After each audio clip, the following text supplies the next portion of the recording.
जय हिंद। Civil disobedience movement and round table conferences के बारे में हम बात कर रहे थे। इससे पिछले सेशन में हमने बात की थी गांधी इरविन पैक्ट के बारे में, जो कि साइन हुआ था 5 मार्च 1931 को। गांधी इरविन पैक्ट को एंडोर्स करने के लिए कांग्रेस ने अपना एक स्पेशल सेशन बुलाया था। ये स्पेशल सेशन हुआ था कराची में। कराची सेशन के प्रेसिडेंट थे सरदार पटेल। गांधी इरविन पैक्ट को साइन कर दिया गया, कांग्रेस ने इसको एंडोर्स कर दिया और इस बैकड्रॉप में होंगी round table conferences. In round table conferences के बारे में आज अपने को पढ़ना है, बातचीत करनी है। देखो शुरू करते हैं। सबसे पहले हम बात करेंगे फर्स्ट राउंड टेबल कॉन्फ्रेंस के बारे में। पहली राउंड टेबल कॉन्फ्रेंस कहाँ पे हुई? लंदन में हुई। और कब हुई? नवंबर 1930 से लेके जनवरी 1931 के बीच में हुई। पहली राउंड टेबल कॉन्फ्रेंस कहाँ पर हुई है? लंदन में हुई है। कब हुई है? नवंबर 1930 से लेके जनवरी 1931 के बीच में। इनफैक्ट मोटा मोटा ढांचा अगर देखें तो टोटल 3 राउंड टेबल कॉन्फ्रेंस हुई हैं। ये तीनों ही राउंड टेबल कॉन्फ्रेंस कहाँ पर होंगी? लंदन में होंगी। पहली राउंड टेबल कॉन्फ्रेंस होगी 1930 में, दूसरी होगी 1931 में और तीसरी होगी 1932 में। ये मोटा मोटा ढांचा है राउंड टेबल कॉन्फ्रेंसेस का। पहली round table conference but obviously बात है कहाँ पर हुई? लंदन में हुई। कब हुई? नवंबर 1930 में हुई। ये जो फर्स्ट आरटीसी है इसको ऑफिशियली ओपन करेंगे उस टाइम के ब्रिटेन के राजा किंग जॉर्ज V। कब करेंगे? On November 12, 1930। और इस पहली आरटीसी को हेड करेंगे, चेयर करेंगे उस टाइम के ब्रिटेन के प्राइम मिनिस्टर रैमसे मैकडोनाल्ड। बहुत सिंपल सी चीज़ है। पहली राउंड टेबल कॉन्फ्रेंस कहाँ पर हुई है? लंदन में हुई है। कब हुई है? नवंबर 1930 से लेके जनवरी 1931 के बीच में। और इस फर्स्ट आरटीसी को चेयर कौन करेगा? उस टाइम के ब्रिटेन के प्राइम मिनिस्टर रैमसे मैकडोनाल्ड। अच्छा, फर्स्ट राउंड टेबल कॉन्फ्रेंस कब हो रही है? नवंबर 1930 में हो रही है। और ये वो टाइम पीरियड है जब हमारी कंट्री में सिविल डिसोबीडियंस मूवमेंट चल रहा है। ये वो टाइम पीरियड है जब तक गांधी इरविन पैक्ट साइन नहीं हुआ है। गांधी इरविन पैक्ट साइन होगा 5 मार्च 1931 को। मतलब गांधी इरविन पैक्ट के साइन होने से पहले ही लंदन में ऑर्गेनाइज किया जा रहा है फर्स्ट राउंड टेबल कॉन्फ्रेंस को। तो बट ऑब्वियसली बात है कि कांग्रेस इस फर्स्ट राउंड टेबल कॉन्फ्रेंस में पार्टिसिपेट नहीं करेगी। कांग्रेस इस फर्स्ट राउंड टेबल कॉन्फ्रेंस को बॉयकॉट करेगी और ये सिग्निफिकेंट है, इंपॉर्टेंट है। कांग्रेस जो कि उस टाइम पे मेजॉरिटी ऑफ द इंडियंस को रिप्रेजेंट करती थी, वो कांग्रेस इस फर्स्ट राउंड टेबल कॉन्फ्रेंस में पार्टिसिपेट नहीं करेगी। बट फर्स्ट आरटीसी की एक इंपॉर्टेंस भी है। और इंपॉर्टेंस क्या है? ये पहली ऐसी कॉन्फ्रेंस थी जिसमें ब्रिटिशर्स इंडियंस को एज इक्वल्स ट्रीट करेंगे, बराबर ट्रीट करेंगे इंडियंस को। इससे पहले जितनी भी कॉन्फ्रेंसेज होती थी, जितनी भी मीटिंग्स होती थी, जितनी भी बातचीत होती थी, उसमें इंडियंस को इक्वल्स ट्रीट नहीं किया जाता था। उसमें इंडियंस को एक कॉलोनी के जैसे देखा जाता था। लेकिन ये पहली ऐसी कॉन्फ्रेंस है जहाँ पे ब्रिटिशर्स इंडियंस को एज इक्वल्स ट्रीट करेंगे। और ये अपने आप में सिग्निफिकेंट है। ये दिखाता है कि सरकार ने थोड़ा थोड़ा झुकने की शुरुआत करी है। फिर सवाल आता है कि ये जो फर्स्ट राउंड टेबल कॉन्फ्रेंस थी, इसमें किस किस ने पार्टिसिपेट किया? पार्टिसिपेंट्स कौन कौन थे? स्पेक्ट्रम अगर आप खोल के देखोगे तो कुछ 500 नाम दे रखे हैं। सभी पार्टिसिपेंट्स के नाम दे रखे हैं। मेरे हिसाब से सभी नामों को याद रखना पॉसिबल भी नहीं है और ज़रूरी भी नहीं है। मुझे खुद को याद नहीं है। लेकिन हाँ, अपन लास्ट में समराइज करते हुए ये देख लेंगे कि उस टाइम के वो प्रोमिनेंट लीडर्स कौन से हैं जिन्होंने तीनों राउंड टेबल कॉन्फ्रेंसेस को अटेंड किया है, या जिन्होंने 2 को अटेंड किया है, या 1 को अटेंड किया है। तो जो प्रोमिनेंट लीडर्स हैं उनके बारे में अपन बात कर लेंगे। बाकी मोटा मोटा ढांचा देख लेते हैं। अगर आपको शौक है, एबिलिटी है सारे नाम याद रखने की, तो याद रखो, कोई दिक्कत वाली बात नहीं है। लेकिन हाँ, कॉस्ट बेनिफिट एनालिसिस ये कहता है कि सारे नाम याद रखने की ज़रूरत नहीं है। एक बार मोटा मोटा ढांचा देख लेते हैं। फर्स्ट राउंड टेबल कॉन्फ्रेंस में पार्टिसिपेंट्स कौन कौन थे? इंडियन प्रिंसली स्टेट्स, अलग अलग प्रिंसली स्टेट्स के राजा, महाराजा, नवाब लोग जाएंगे और इस राउंड टेबल कॉन्फ्रेंस में पार्टिसिपेट करेंगे। पूरी लिस्ट दे रखी है स्पेक्ट्रम में, चाहो तो देख लेना। मुस्लिम लीग की तरफ से जाएंगे मोहम्मद अली जिन्ना और इनके साथ कई सारे अदर लीडर्स। उस टाइम पे मोहम्मद अली जिन्ना प्रोमिनेंट लीडर हुआ करते थे, तो इनका थोड़ा सा याद रख लो। जिन्ना जो है वो पहली 2 राउंड टेबल कॉन्फ्रेंसेस को अटेंड करेंगे, लास्ट वाली 3rd राउंड टेबल कॉन्फ्रेंस को अटेंड नहीं करेंगे। हालांकि मुझे लगता नहीं है कि यूपीएससी जिन्ना के बारे में पूछेगी, लेकिन फिर भी बाय चांस अगर पूछ लिया जाए तो याद रखो कि जिन्ना पहली 2 राउंड टेबल कॉन्फ्रेंस को अटेंड करेंगे, 3rd राउंड टेबल कॉन्फ्रेंस को अटेंड नहीं करेंगे। हिंदू महासभा को रिप्रेजेंटेशन मिलेगी। एक हिंदूज के बड़े पॉपुलर लीडर हुआ करते थे, एम आर जयकर और इनके साथ में अदर लीडर्स जो हैं वो हिंदू महासभा को रिप्रेजेंट करेंगे। सिख लोगों की रिप्रेजेंटेशन होगी, पारसीज की रिप्रेजेंटेशन होगी, लिबरल्स की रिप्रेजेंटेशन होगी। लिबरल्स में एक तेज बहादुर सप्रू करके लीडर हुआ करते थे, वो जाएंगे और उनके साथ में अदर लीडर्स जाएंगे जो कि लिबरल्स को रिप्रेजेंट करेंगे। विमेंस को रिप्रेजेंटेशन होगी, विमेंस को रिप्रेजेंट करेंगी बेगम जहानार शहनवाज और राधाबाई। विमेंस को कौन रिप्रेजेंट कर रहा है फर्स्ट आरटीसी में? बेगम जहानार शहनवाज और राधाबाई। डिप्रेस्ड क्लासेस को रिप्रेजेंट करेंगे डॉक्टर बी आर अम्बेडकर, और ये इंपॉर्टेंट है, डॉक्टर बी आर अम्बेडकर और रेठा मलाई श्रीनिवासन जो हैं वो डिप्रेस्ड क्लासेस को रिप्रेजेंट करेंगे इस फर्स्ट आरटीसी में। In fact doctor B R Ambedkar जो हैं वो तीनों ही राउंड टेबल कॉन्फ्रेंसेस को अटेंड करेंगे, उनमें पार्टिसिपेट करेंगे। जिन्ना पहली 2 में पार्टिसिपेट करेंगे, डॉक्टर बी आर अम्बेडकर तीनों राउंड टेबल कॉन्फ्रेंस में पार्टिसिपेट करेंगे। जस्टिस पार्टी जो कि मद्रास की एक छोटी सी पार्टी होती थी, उसको भी बुलाया गया, उसको भी रिप्रेजेंटेशन दी गई राउंड टेबल कॉन्फ्रेंस में। लेबर्स को, इंडियन क्रिश्चियंस को, एंग्लो इंडियंस को, यूरोपियंस को, सबको रिप्रेजेंटेशन दी गई राउंड टेबल कॉन्फ्रेंस में। इन सब ने अपने अपने लीडर्स भेजे आरटीसी में पार्टिसिपेट करने के लिए। गवर्नमेंट ऑफ इंडिया की तरफ से आए नरेंद्र नाथ, भूपेंद्र नाथ, सीपी रामस्वामी अय्यर और एम रामचंद्र राव। मतलब उस टाइम पे जितने भी पॉपुलर लीडर्स थे, इनफैक्ट छोटी से छोटी पार्टी जैसे जस्टिस पार्टी, उन सबको बुलाया गया इस राउंड टेबल कॉन्फ्रेंस में पार्टिसिपेट करने के लिए। लेकिन जो इंपॉर्टेंट चीज़ है कि उस टाइम की सबसे बड़ी पार्टी कांग्रेस, वो फर्स्ट राउंड टेबल कॉन्फ्रेंस में पार्टिसिपेट नहीं करेगी। और सोचो, ऐसी पार्टी जो कि मेजॉरिटी ऑफ द इंडियंस को रिप्रेजेंट करती है, उसने बॉयकॉट किया हुआ है इस फर्स्ट राउंड टेबल कॉन्फ्रेंस को। कुछ आउटकम निकलेगा क्या इसके बिना? बट ऑब्वियसली बात है, नहीं निकलेगा। ये सब छोटे छोटे सेक्शंस को लीड करने वाले लोग हैं जो कि इसमें पार्टिसिपेट करेंगे। जो मेजॉरिटी ऑफ द इंडियंस को लीड कर रही है कांग्रेस, वो तो बॉयकॉट कर रही है फर्स्ट राउंड टेबल कॉन्फ्रेंस को। तो कोई खासा आउटकम निकला नहीं इस फर्स्ट राउंड टेबल कॉन्फ्रेंस से, बस छोटी छोटी 2-3 बातें कही गई। एक तो ये कहा गया कि इंडिया को डेवलप किया जाएगा as a federation, British India और प्रिंसली स्टेट्स को मिला के एक फेडरेशन बनाया जाएगा, और इस फेडरेशन में जितने भी अदर सब्जेक्ट्स हैं उनको ट्रांसफ़र कर दिया जाएगा, जितने भी अदर डिपार्टमेंट्स हैं उनको ट्रांसफ़र कर दिया जाएगा टू द इंडियंस, सिवाय 2 के, एक डिफेंस और दूसरा फाइनेंस। डिफेंस और फाइनेंस जो है वो ब्रिटिश गवर्नमेंट के हाथ में रहेगा, बाकी सारे अदर डिपार्टमेंट्स को ट्रांसफ़र कर दिया जाएगा टू द इंडियंस। ये कहा गया फर्स्ट राउंड टेबल कॉन्फ्रेंस में। देखो, 2-3 मोटी मोटी चीज़ें। पहली राउंड टेबल कॉन्फ्रेंस कहाँ पर हुई है? लंदन में हुई है। तीनों ही राउंड टेबल कॉन्फ्रेंस कहाँ पर हुई है? लंदन में हुई है। पहली कब हुई? नवंबर 1930 में। इसको चेयर किसने किया? इसको चेयर किया उस टाइम के ब्रिटेन के प्राइम मिनिस्टर रैमसे मैकडोनाल्ड ने। पार्टिसिपेंट्स बहुत सारे थे। एक जो सिग्निफिकेंट चीज़ है वो क्या है कि कांग्रेस इसको बॉयकॉट करेगी। दूसरा, आपको याद रखना है कि डॉक्टर बी आर अम्बेडकर तीनों राउंड टेबल कॉन्फ्रेंस में पार्टिसिपेट करेंगे। इनफैक्ट एक लिबरल्स के लीडर हैं तेज बहादुर सप्रू। ये जो तेज बहादुर सप्रू साहब हैं, ये भी तीनों राउंड टेबल कॉन्फ्रेंस में पार्टिसिपेट करेंगे। एक हिंदूज के लीडर हैं एम आर जयकर साहब जो हैं वो भी तीनों राउंड टेबल कॉन्फ्रेंस में पार्टिसिपेट करेंगे।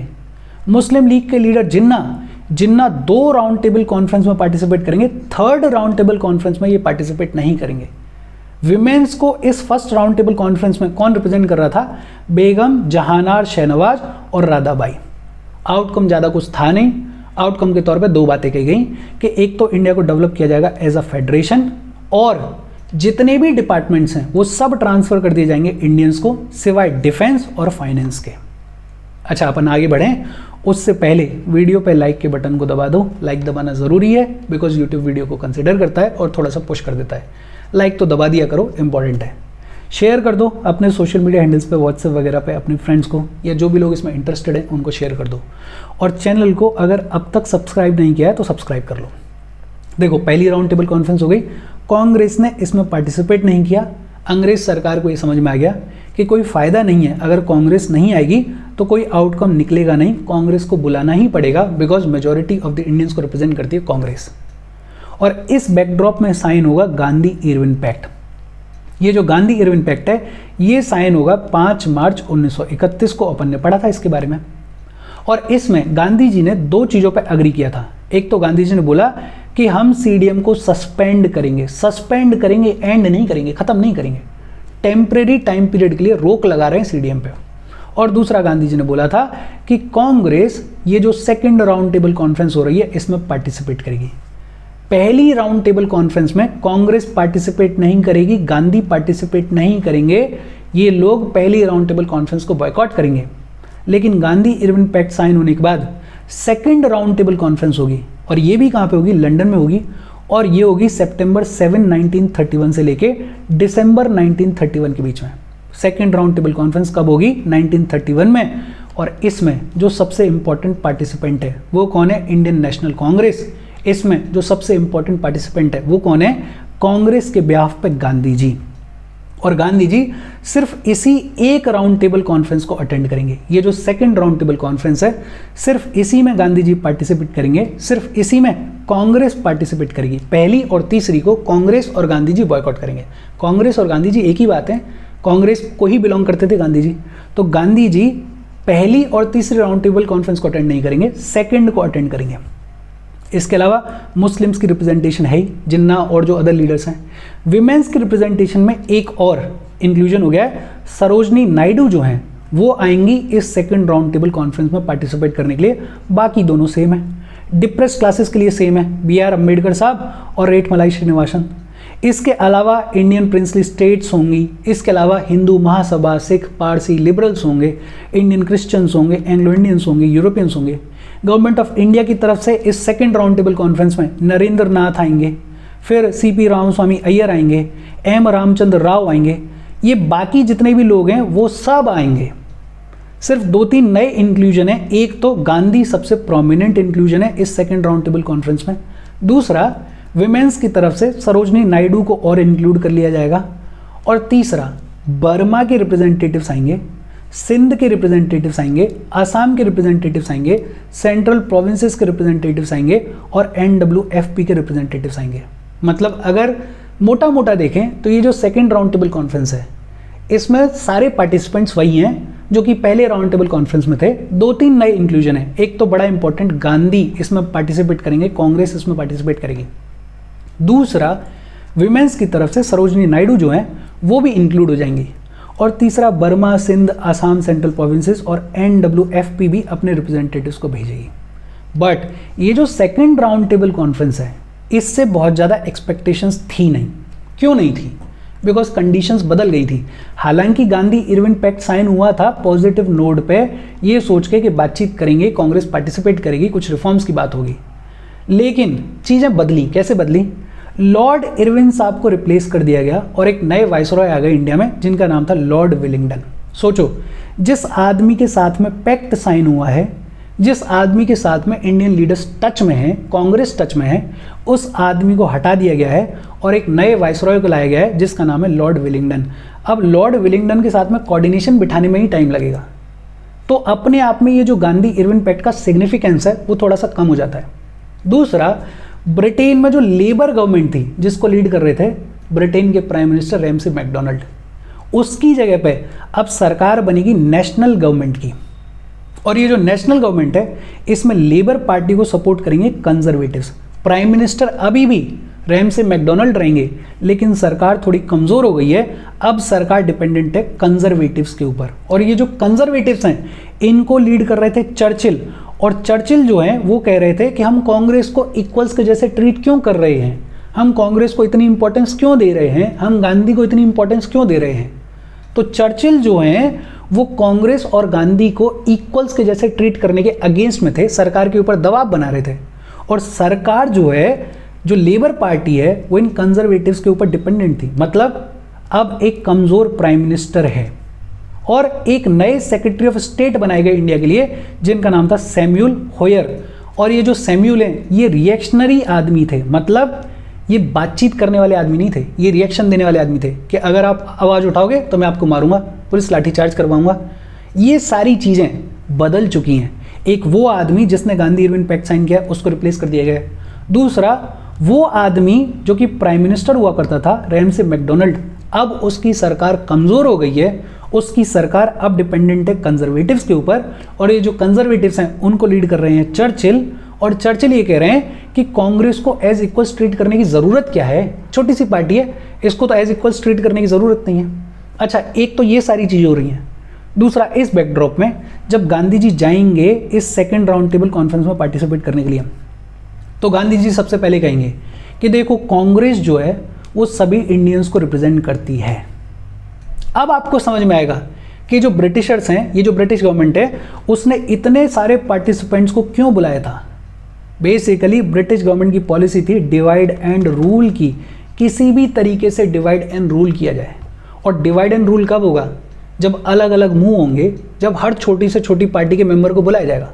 जब गांधी जी कहेंगे कि कांग्रेस सभी इंडियंस को रिप्रेजेंट करती है, तो मुस्लिम लीग अग्री नहीं करेगी, तो जस्टिस पार्टी अग्री नहीं करेगी, तो डॉक्टर बी आर अम्बेडकर तक भी अग्री नहीं करेंगे। डॉक्टर बी आर अम्बेडकर भी क्या बोलेंगे कि नहीं नहीं, डिप्रेस्ड क्लासेस को सेपरेट इलेक्टोरेट मिलने चाहिए। तो जो पार्टिसिपेंट्स हैं, वो पार्टिसिपेंट्स ही गांधी जी के साथ में अग्री नहीं करेंगे। सोचो, ये वो दौर है जहां पे बाकी के जितने भी पार्टिसिपेंट्स हैं वो एक तरीके से अपनी अपनी कम्युनिटीज़ के लिए लड़ाई लड़ रहे हैं, और एक लीडर है गांधी जी जो कि इंडिया के लिए लड़ाई लड़ रहे हैं, जो कि ये कह रहे हैं कि भाई डिवाइड एंड रूल नहीं होना चाहिए, सेपरेट इलेक्टोरेट नहीं होना चाहिए, जो कि ये कह रहे हैं कि हमें एक साथ होकर डिमांड्स को रखना चाहिए। लेकिन ये बाकी जितने भी लीडर्स हैं, जैसे सबसे प्रोमिनेंट जिन्ना, जो कि डिवाइड एंड रूल में बहुत एक्टिवली पार्टिसिपेट करेंगे, जिन्ना किसी भी चीज़ के साथ में अग्री करेंगे नहीं गांधी जी के साथ में। फिर इधर डॉक्टर बी आर अम्बेडकर, उनका एक जेन्युइन कंसर्न है कि भाई डिप्रेस क्लासेस को बहुत दबाया जाता है, वो डिमांड कर रहे हैं सेपरेट इलेक्टोरेट्स की, वो भी अग्री नहीं करेंगे गांधी जी के साथ में। हिंदू महासभा भी अग्री नहीं करेगी गांधी जी के साथ में, बिकॉज उनकी भी अपने जेन्युइन कंसर्न्स हैं। तो ये जो समस्याएं हैं वो इस मीटिंग में दिखने लगेंगी। गांधी जी के साथ में लोग अग्री नहीं करेंगे, इनफैक्ट गांधी जी अकेले पड़ जाएंगे। और यही तो चाहती थी ब्रिटिश गवर्नमेंट कि किसी भी तरीके से इंडियंस के बीच में डिवाइड क्रिएट किया जाए और फिर उनको अल्टीमेटली रूल किया जाए, गांधी जी को छोटा दिखाया जाए, उनकी बात को दबाया जाए।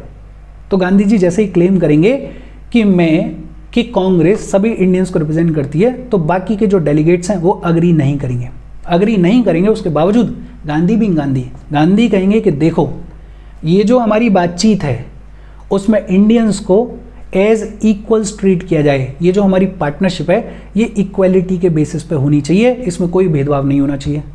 दूसरा, गांधी जी कहेंगे कि इमीडिएटली सेंटर में और प्रोविंसेस में रिस्पॉन्सिबल गवर्नमेंट को स्टेब्लिश किया जाए।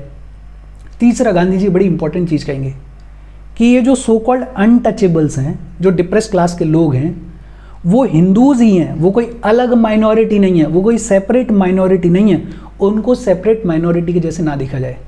और ये जो बात है ये इस कॉन्टेक्स्ट में इंपॉर्टेंट है कि डॉक्टर बी आर अम्बेडकर बड़ा एक्टिवली ये कह रहे थे कि ये जो डिप्रेस्ड क्लास के लोग हैं ये हिंदूज से अलग हैं, इनको सेपरेट माइनॉरिटीज़ के जैसे देखा जाए और इनको सेपरेट इलेक्टोरेट्स दिए जाए।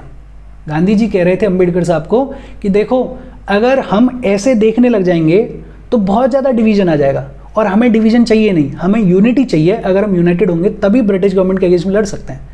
तो गांधी जी क्या कहेंगे कि अनटचेबल्स भी हिंदूज हैं, इनके प्रोटेक्शन के लिए, इनकी बेहतरी के लिए हमें काम करना चाहिए, लेकिन इनको सेपरेट माइनॉरिटीज़ के जैसे हमें नहीं देखना चाहिए। Gandhi ji idea of separate electorate को अपोज करेंगे। और जब गांधी जी ये सारी चीज़ें कहेंगे, जब बोलेंगे कि सेपरेट इलेक्टोरेट नहीं मिलना चाहिए, मुस्लिम लीग तो पहले ही सपोर्ट में नहीं थी, डॉक्टर बी आर अम्बेडकर पहले ही सपोर्ट में नहीं थे, सिख लोग भी अलग चले जाएंगे, क्रिश्चियन लोग भी अलग चले जाएंगे, बिकॉज उन सबको सेपरेट इलेक्टोरेट चाहिए, कुछ को मिल गया था, कुछ डिमांड कर रहे थे। तो ये जो पूरा कॉन्फ्रेंस हुई, इस कॉन्फ्रेंस में गांधी जी के साथ में बहुत सारे लोग खड़े नहीं होंगे, ज़्यादातर लोग खड़े नहीं होंगे, एक डिवाइड देखने को मिलेगा। और इसी डिवाइड एंड रूल पॉलिसी के तहत ब्रिटिशर्स हम पे राज कर रहे थे, ब्रिटिशर्स तो चाहते ही थे।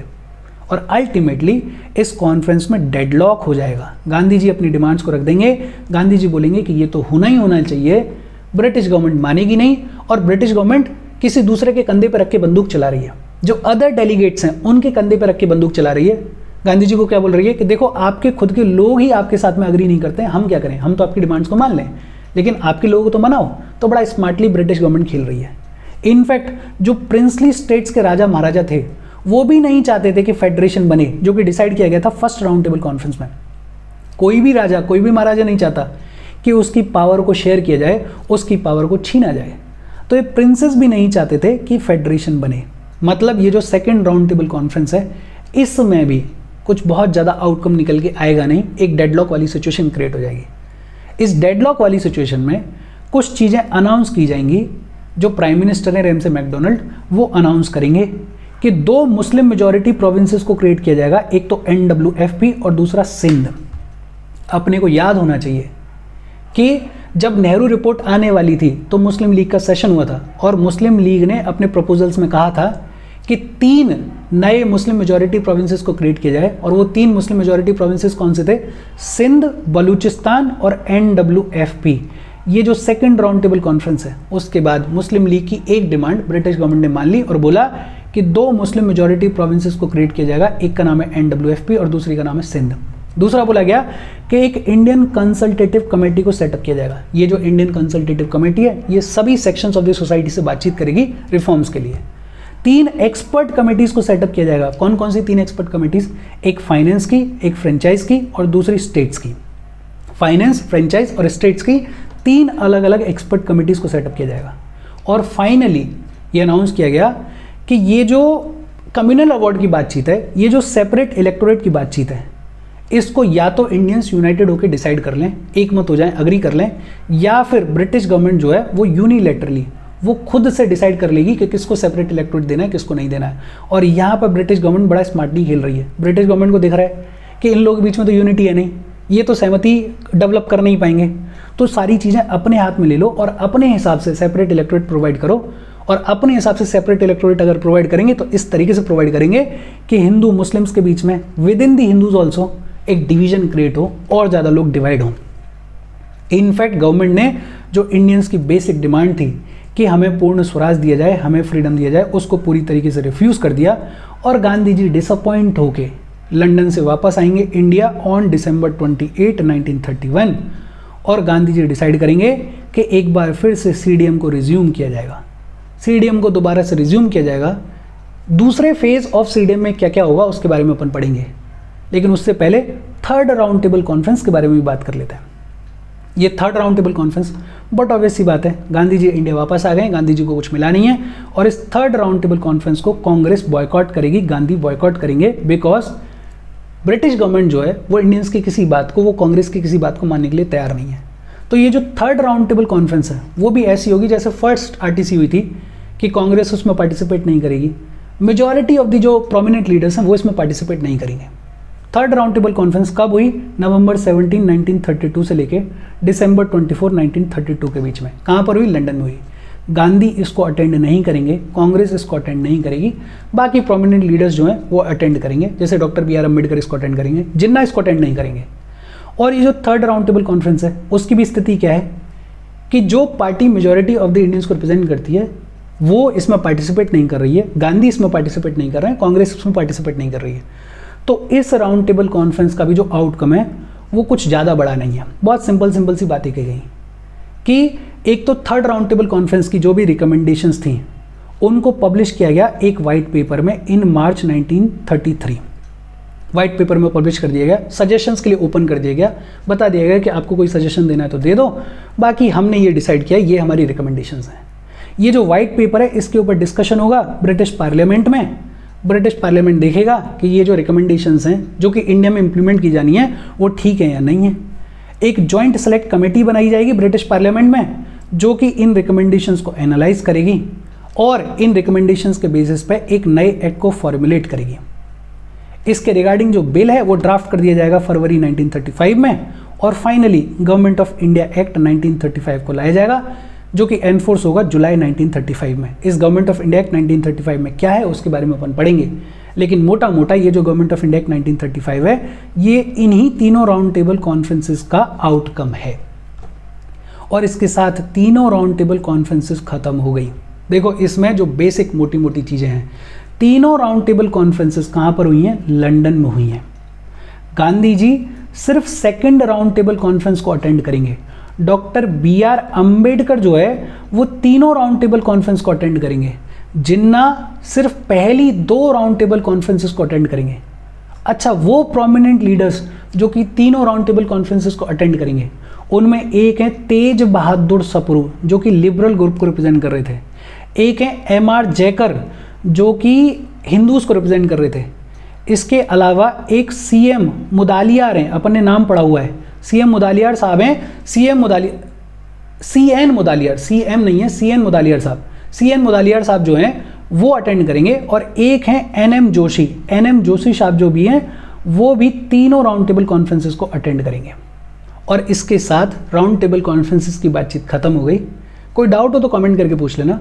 मोटा मोटा ढांचा याद रखो, जो इंपॉर्टेंट चीज़ें उनको याद रखो। बाकी सभी पार्टिसिपेंट्स को याद रखने की ज़रूरत नहीं है, पॉसिबल भी नहीं है मेरे हिसाब से, मेरे को खुद को याद नहीं है, बट किसी को शौक है तो याद रख लेना। कोई डाउट हो कमेंट करके पूछ लेना। Thank you very much.